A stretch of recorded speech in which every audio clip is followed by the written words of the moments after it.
July August হত্যাকাণ্ড সহ মানবতাবিরোধী অপরাধে শেখ হাসিনা ও আসাদুজ্জামান খান কামালের মৃত্যুদণ্ড, রাজসাক্ষী মামুনকে দেয়া হল 5 বছরের কারাদণ্ড। রাজধানীতে ব্যাপক নিরাপত্তা, বিভিন্ন জায়গায় উৎসুক জনতার ভিড়। ধানমন্ডি 32-এ আইন শৃঙ্খলা বাহিনীর সাথে সংঘাত। গতানুগতিক নয়, এবারে দেশ রক্ষার নির্বাচন, পূর্ণতা পাবে গণ অভ্যুত্থান, বলেছেন প্রধান উপদেষ্টা। চাইলেন ডিসিদের শতভাগ সততা ও নিরপেক্ষতা। দেখছিলেন ক্রাউন সিমেন্ট সংবাদ শিরোনাম, এবারে বিস্তারিত। জুলাই গণ অভ্যুত্থানে সংঘটিত মানবতা বিরোধী অপরাধের মামলায় ক্ষমতাচ্যুত প্রধানমন্ত্রী শেখ হাসিনা ও তার স্বরাষ্ট্রমন্ত্রী আসাদুজ্জামান খান কামালকে মৃত্যুদণ্ড দিয়েছে ট্রাইব্যুনাল। সাবেক আইজিপি চৌধুরী আবদুল্লাহ আল মামুনকে দেয়া হয়েছে 5 বছরের কারাদণ্ড। সোমবার বিচারপতি মোহাম্মদ গোলাম মর্তুজা মজুমদারের নেতৃত্বাধীন 3 সদস্যের ট্রাইব্যুনাল 1 এই রায় ঘোষণা করা হয়। ট্রাইব্যুনালের অপর 2 সদস্য হলেন বিচারপতি মোহাম্মদ শফিউল আলম মাহমুদ ও বিচারপতি মোহাম্মদ মহিতুল হক এনাম চৌধুরী। গণ অভ্যুত্থানের সময় হত্যাকাণ্ড সহ মানবতাবিরোধী অপরাধের ঘটনায় করা এটি প্রথম মামলার রায়। রায়ে বলা হয়, শেখ হাসিনা সহ 3 আসামির অপরাধ প্রমাণিত।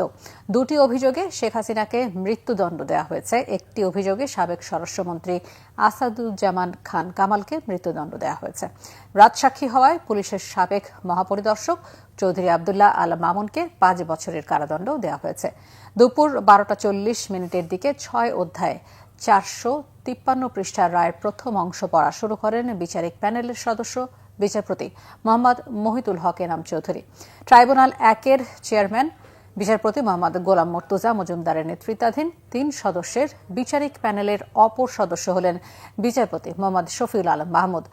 2 ঘণ্টা 10 মিনিটের সংক্ষিপ্ত রায় পড়া শেষে দুপুর 2টা 50 শেখ হাসিনা ও আসাদুজ্জামান খান কামালের বিরুদ্ধে এই রায় ঘোষণা করেন ট্রাইব্যুনাল। বিএনপির স্থায়ী কমিটির সদস্য সালাউদ্দিন আহমেদ বলেছেন, জুলাই হত্যা মামলায় শেখ হাসিনাকে ফাঁসির আদেশ দেওয়ার মাধ্যমে ন্যায় বিচার প্রতিষ্ঠা হয়েছে। জুলাই হত্যাকাণ্ড মামলায় ট্রাইব্যুনালের প্রথম রায়ের বিষয়ে এক প্রতিক্রিয়ায় সালাউদ্দিন আহমেদ বলেন, ভবিষ্যতে কেউ যাতে ফ্যাসিস্ট হয়ে উঠতে না পারে, এই রায় তেমনই একটি উদাহরণ। আন্তর্জাতিক অপরাধ ট্রাইব্যুনাল আদালতে আজকে একটা ন্যায় বিচার প্রতিষ্ঠা হয়েছে। তবে আসামি ফ্যাসিস্ট শেখ হাসিনা, আসাদুজ্জামান কামাল এবং সাবেক আইজিপি মামুন, তাদের অপরাধের তুলনায় এই সাজা যথেষ্ট কম, কিন্তু আইনের উপরে কোনো সাজা নাই। এটা শুধু ন্যায় বিচার প্রতিষ্ঠা না, সামনের দিনের জন্য একটা উদাহরণ, এবং ভবিষ্যতে যাতে এই রাষ্ট্রে কেউ আর ফেসিবাদী শাসন ব্যবস্থা কায়েম না করতে পারে, কেউ নিজে ফেসিস্ট না হয়ে উঠতে পারে, এবং একনায়কতন্ত্র যাতে প্রতিষ্ঠা না হয়, তার একটি মেসাল। এটা ভবিষ্যতের জন্য একটা শিক্ষা। রাজধানীর ধানমন্ডি 32-এ ছাত্র জনতার সাথে আইন শৃঙ্খলা বাহিনীর ধাওয়া পাল্টা ধাওয়ার ঘটনা ঘটেছে। 32 নম্বর অভিমুখে ছাত্র জনতাকে ছত্রভঙ্গ করতে লাঠিচার্জ, টিয়ার শেল ও সাউন্ড গ্রেনেড নিক্ষেপ করা হয়েছে। এর আগে দুপুর 12টার দিকে ঢাকা কলেজের মূল ফটক থেকে বিক্ষোভ মিছিল ও বুলডোজার নিয়ে ধানমন্ডি 32-এর দিকে রওনা দেন ছাত্র জনতা। এ সময় তারা শেখ হাসিনার ফাঁসির দাবি ও দেশব্যাপী কার্যক্রম নিষিদ্ধ, আওয়ামী লীগের নেতাকর্মীদের নাশকতামূলক কর্মকাণ্ডের বিরুদ্ধে বিভিন্ন স্লোগান দেন। এক পর্যায়ে তারা স্লোগান দিতে দিতে ধানমন্ডি 32 নম্বরে পৌঁছলে 2টি বুলডোজার আটকে দেয় সেনাবাহিনীর সদস্যরা। বিক্ষোভকারীরা পুলিশের ব্যারিকেড ভাঙার চেষ্টা করলে আইন শৃঙ্খলা বাহিনীর সদস্যরা তাদের লাঠি পেটা করে। পরে আইন শৃঙ্খলা বাহিনীর সাথে ছাত্র জনতার ধাওয়া পাল্টা ধাওয়া হয়। এ সময় সেনাবাহিনী ও পুলিশ সহ আহত হয় বেশ কয়েকজন।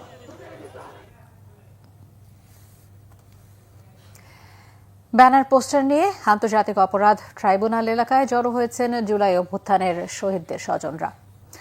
জুলাই হত্যাযজ্ঞে ক্ষমতাচ্যুত পলাতক সাবেক প্রধানমন্ত্রী শেখ হাসিনার বিরুদ্ধে মানবতাবিরোধী অপরাধ মামলার রায় ঘোষণার দিন সকাল থেকে ব্যানার পোস্টার নিয়ে আন্তর্জাতিক অপরাধ ট্রাইব্যুনাল এলাকায় অবস্থান নিয়েছেন জুলাই অভ্যুত্থানের শহীদদের স্বজনরা। কারো হাতে ব্যানার, কারো হাতে পোস্টার। এই রায়ে শহীদ পরিবার এবং জনগণের প্রত্যাশাই অগ্রাধিকার পাবে বলছেন তারা।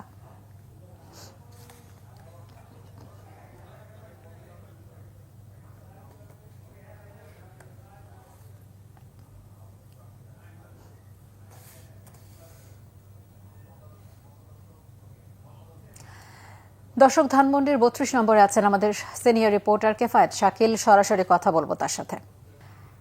শাকিল, ধানমন্ডি 32 নম্বরে ছাত্র জনতা কি এখনো অবস্থান করছে কিনা সেখানে, এবং সেখানকার এই মুহূর্তের পরিস্থিতি আপনি কেমন দেখছেন? সিফাত, আপনি জানেন যে আমি ধানমন্ডি 32-এ অবস্থান করছি এবং এখানে কিন্তু এই মুহূর্তে উত্তপ্ত একটি পরিবেশ। পুলিশ এবং সেনাবাহিনীর সঙ্গে ছাত্র জনতার সংঘর্ষ চলছে। টিয়ার শেল, সাউন্ড গ্রেনেড নিক্ষেপ পুলিশকে লক্ষ্য করে, পুলিশ এবং সেনাবাহিনীকে লক্ষ্য করে কিন্তু ইট পাটকেল নিক্ষেপ করছে।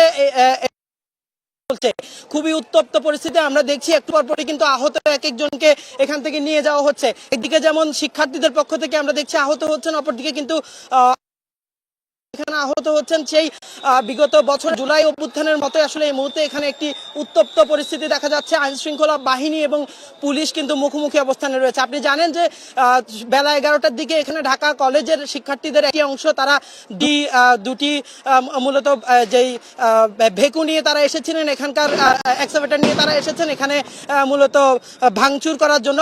যেই বঙ্গবন্ধু শেখ মুজিবুর রহমানের যে বাড়িটি রয়েছে সেটি তারা ভাঙচুর করার জন্য এসেছিলেন, কিন্তু আইন শৃঙ্খলা রক্ষা বাহিনী তাদেরকে সেখানে প্রবেশ করতে দেয়নি।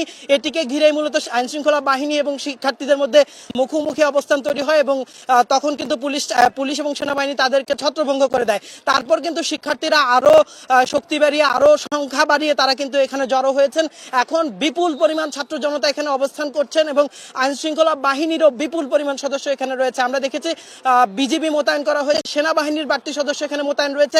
একটু আগে র্যাব আনা হয়েছে, আইন শৃঙ্খলা বাহিনীর যে এপিসি গুলো রয়েছে সবগুলো আনা হয়েছে। এখানকার পরিস্থিতি খুবই উত্তপ্ত।